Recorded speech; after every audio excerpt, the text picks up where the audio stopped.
భారత స్టార్ మహిళా క్రికెటర్ మహిళా జట్టు ఓపెనర్ షెఫాలి వర్మ ప్రపంచ రికార్డు సాధించింది. శ్రీలంకపై రెండో టీ20లో భాగంగా ఈ 22 లోపు అత్యధిక హాఫ్ సెంచరీలు సాధించిన మహిళా క్రికెటర్గా ఆమె అవతరించింది. నిన్న విశాఖపట్నంలో జరిగిన మ్యాచ్లో హాఫ్ సెంచరీ పూర్తి చేసుకున్న షెఫాలి వర్మ ఇంతవరకు మొత్తం 12 హాఫ్ సెంచరీలు తన కెరీర్లో పూర్తి చేసి ఈ ఘనత సాధించింది.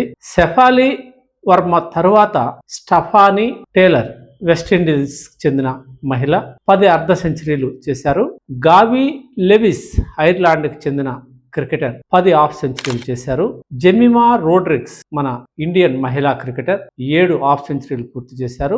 మిగిలిన బంతుల పరంగా కూడా ఇదే అతిపెద్ద విజయం కావడం విశేషం. ఇటీవల జరిగిన వరల్డ్ కప్ లో కూడా షెఫాలి వర్మ అద్భుతమైన ప్రదర్శన చేసి భారత జట్టును విజయ తీరాలకు చేర్చడంలో కీలక పాత్ర పోషించింది. ఈమెని లేడీ సెహవాగ్ అని కూడా పిలుస్తారు. ఏదేమైనా ఒక భారతదేశానికి చెందిన మహిళా క్రికెటర్ ప్రపంచ రికార్డు సాధించడం భారతీయులందరికీ గర్వకారణం. ఇలాంటి వాళ్ళని భారత క్రికెట్ కంట్రోల్ బోర్డు పలు అవకాశాలు కల్పించి ప్రోత్సహించాల్సిన అవసరం ఎంతైనా ఉందని క్రికెట్ అభిమానులు సూచిస్తున్నారు.